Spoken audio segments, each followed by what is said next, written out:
Hello friends,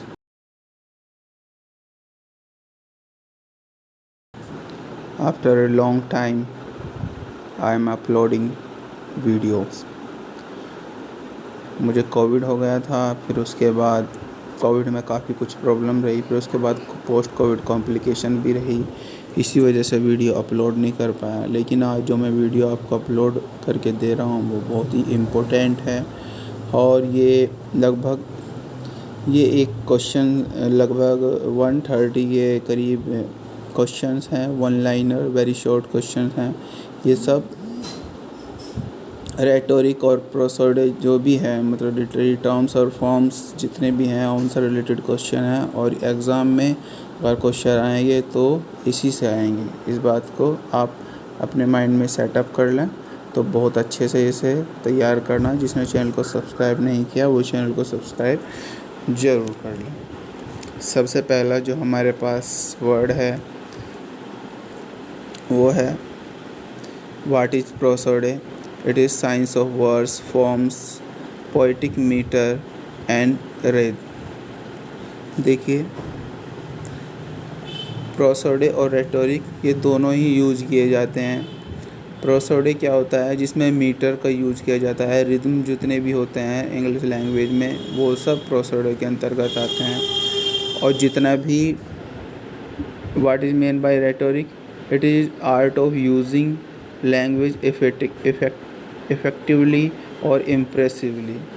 ये एक तरीके से जितने भी हमारी फिगर ऑफ स्पीच होती हैं वो सब इसी के अंदर इंक्लूड की जाती है। अब थर्ड नंबर पर है हीरोइक कपलेट। हीरोइक कपलेट क्या होता है ये देख लीजिए।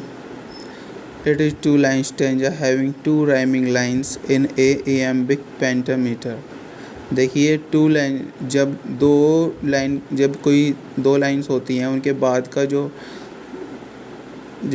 जो वर्ड होता है वो राइमिंग में हो, 2 राइमिंग लाइन्स, ये लिखा हुआ है 2 राइमिंग लाइन्स में हो और वो एम्बिक पेंटामीटर में हो, वो हीरोइक कपलेट होता है। Fourth, what is meant by enjambed couplet? The couplet in which sense runs from one couplet to another। इसमें enjambed couplet में क्या होता है, यूजुअली इसमें जो सेंस होती है, जो पोएम की या जो भी वर्क है उसकी जो सेंस होती है वो एक वन कपलेट से दूसरे कपलेट तक चली जाती है, वो एंजैम्बिड कपलेट होता है। 6 काफ़ी इम्पोर्टेंट है, ये आता रहता है क्वेश्चन। ये ए line of 6 iambic fit occasionally used in heroic couplet। 6 iambic fit याद रखना, इसमें एग्ज़ाम में 5 iambic fit भी आएगा, 6 भी आएगा, 4 2 ये इस तरीके से आएगा। 6 iambic fit ये याद रखना, इस चीज़ को काफ़ी कन्फ्यूजन रहता है इसमें। Occasionally use in heroic couplet. A line of 6 iambic fit याद रखना, ये ओल्ड फ्रेंच फॉर्म में यूज़ होता था। ट्रेजरेमा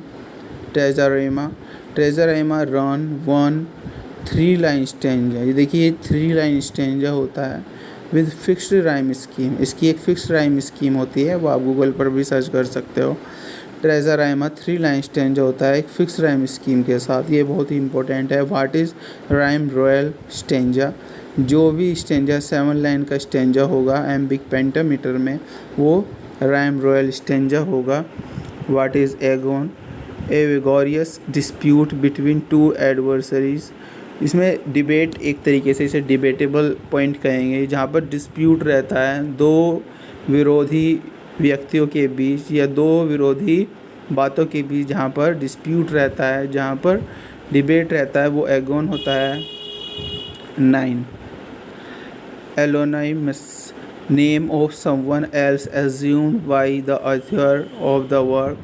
किसी दूसरे का नाम एज्यूम कर लेना, वो ऑथर बाय द ऑथर, जो ऑथर होता है वर्क का, किसी दूसरे का नाम जो एज्यूम कर लेता है वो होता है ये। 10 एलयूसी से ये क्या होता है, a reference to a character event of mythology. कोई भी कैरेक्टर या इवेंट जो मैथोलॉजी से रेफरेंस लिया हुआ है, मतलब माइथोलॉजी से रेफरेंस लिया हुआ है, वो होता है एलुसिव। एम्परसेंड, स्टैंड बाय इटसेल्फ, अभी अलेक्जेंड्राइन का ऊपर भी जिक्र आया था। syllable iambic line used in all French form, और ये 6 iambic fit line होती हैं जो iambic पेंटामीटर में यूज की जाती है। अफेक्टिव फाइलेसी बहुत ही इंपॉर्टेंट वर्ड है।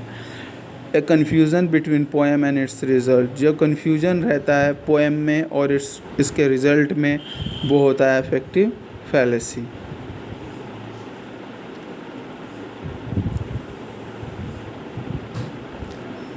देखिए next, what is एम्फीबोली।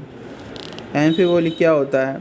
A phrase और statement yielding sense in more than one way, मतलब एक ऐसा फ्रेज या स्टेटमेंट जिसके सेंस हम एक से ज़्यादा तरीके से लगा सकते हैं, वो होता है एम्फीबोली। एनकॉल्यूशन होता है ब्रोकन सेंटेंस लैकिंग ए ग्रामेटिकल सीक्वेंस, एक सेंटेंस जो कि टूटा हुआ सेंटेंस होता है। क्यों होता है? क्योंकि उसमें ग्रामेटिकल सीक्वेंस के कारण वो टूट चुका होता है, वो होता है एनकॉल्यूशन। एनकरोनिज्म, जैसे कि इसके वर्ड से ही हमें पता चलता है, error in chronology.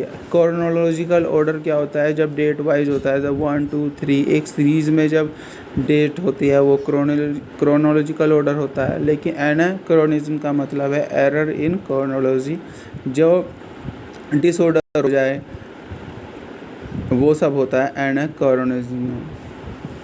17 analogy, process of reasoning, और इसे सिमिलैरिटी के रूप में भी यूज़ किया जाता है analogy. Anagram, a new word form by reversing the letters. देखिए जैसे कोई वर्ड होता है तो क्या होता है इसमें एनाग्राम में कि उस वर्ड को घुमा फिरा कर कोई दूसरा नया वर्ड बना लेना, वो होता है एनाग्राम। एनाग्रोरेसिस, डिस्कवरी और एंड रिवर्सल ऑफ फॉर्च्यून। प्रेपेटी भी इसे कहते हैं। देखिए डिस्कवरी या फिर रिवर्सल ऑफ फॉर्च्यून जब बदल जाता है, वो जिसे ड्रामा में हम इसे यूज़ करते हैं, from good to bad to good, ये होता है। देखिए फॉर्च्यून, गुड टू बैड, जब अच्छे से बुरे में हमारा जब फॉर्च्यून होता है वो जब वो तब्दील हो जाता है, वो होता है एनाग्रोराइसिस। एनाडिप्लोसिस। नेक्स्ट है the kind of repetition in which last word of sentence are repeated.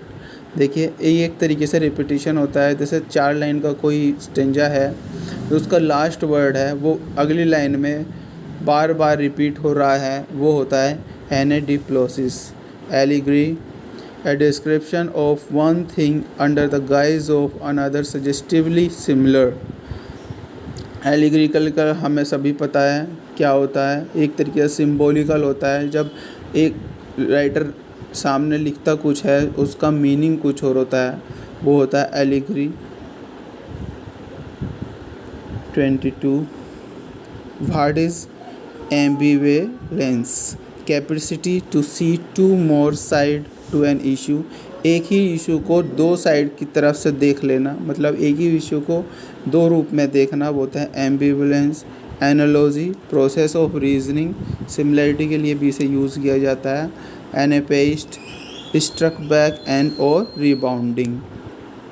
एनेस्ट्रोफी, ये बहुत ही इंपॉर्टेंट है। टर्न, इसका अर्थ क्या है? टर्निंग बैकवर्ड, रिवर्सल, इन्वर्जन और effect of normal order of the words. जब किसी सेंटेंस में, जैसे हमें पता है कर्ता, क्रिया, कर्म, सब्जेक्ट, वर्ब, ऑब्जेक्ट, एक नॉर्मल ऑर्डर होता है, जब उस नॉर्मल ऑर्डर को बदल देते हैं, वर्ब को पहले ले लेते हैं उसके बाद सब्जेक्ट को, तो वो क्या होता है कि वो एनेस्ट्रोफी होता है। जब रिवर्सल हो जाता है या इन्वर्जन हो जाता है नॉर्मल ऑर्डर ऑफ वर्ड्स का। 26 anonym, a person who remain nameless, a pseudonym। एक पर्सन ऐसा जो कि पूरे वर्क में एक नेमलेस होता है, जिसका कोई भी नाम नहीं होता, वो होता है anonym. 28 what is antiphon, thing sounding in response. जैसे हम कुछ चीज़ बोलते हैं फिर उसी के रेस्पॉन्स में एक और आवाज़ आती है, वो होती है एंटीफोन। एंटीथीसिस, देखिए एंटीथीसिस हमने पढ़ा हुआ है, ये सब फिगर ऑफ स्पीच का पार्ट है। Arrangement of words, emphasis of contrast, दो एक ऐसे वर्ड्स या सेंटेंस जिसमें कि कॉन्ट्रास्ट हो, गुड जैसे गुड और बैड हो गया, इस तरीके से जहाँ पर दो कॉन्ट्रास्टेड वर्ड्स हो वो होगा एंटीथीसिस। एंटोनोमेसिया, एंटोनोमेसिया होता है figure of speech in which proper name is used to express general idea. इसमें प्रॉपर नेम जो होता है उसे एक कॉमन आइडिया के रूप में यूज़ किया जाता है, वो होता है एंटोनोमेसिया। ये बहुत ही इंपॉर्टेंट वर्ड है। Aphorism, a concise pithy observation of a truth doctrine, मतलब जब कोई भी जैसे वो होता है एक word practice makes a man perfect, ये एक लाइन में काफ़ी कुछ इसमें एक लाइन में ही आ गया है। तो फ्रांसिस बेकन ने इस टर्म को काफ़ी फेमसली यूज़ किया था। तो एक concise pithy observation of truth और doctrine. Epilogue, a short allegorical tale intended to convey a moral। एक शॉर्ट एलिग्रिकल मैंने बताया सिम्बॉलिकल होता है, एक टेल जो कन्वे करता है मॉरल को।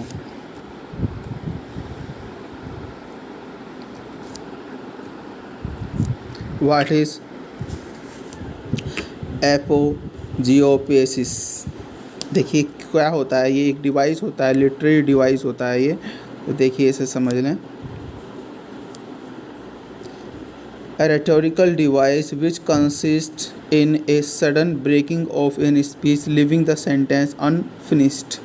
ये एक ऐसा डिवाइस होता है जिसमें जो स्पीच होती है वो अचानक से रुक जाती है, रोक दी जाती है सेंटेंस कंप्लीटली फिनिश होने से पहले। आई होप आपको ये वीडियो अच्छी लगी होगी। अभी और भी हैं, जैसे मैंने बताया इसके जो इसी तरीके की जो टर्म्स और फॉर्म्स हैं ये लगभग 130 के अराउंड है, तो इसकी वीडियो के लगभग 4 लेक्चर और अपलोड करूँगा। अब देखिए इसे भी एक बार समझ लें, छोटे से बात है, ये भी इम्पोर्टेंट पॉइंट है।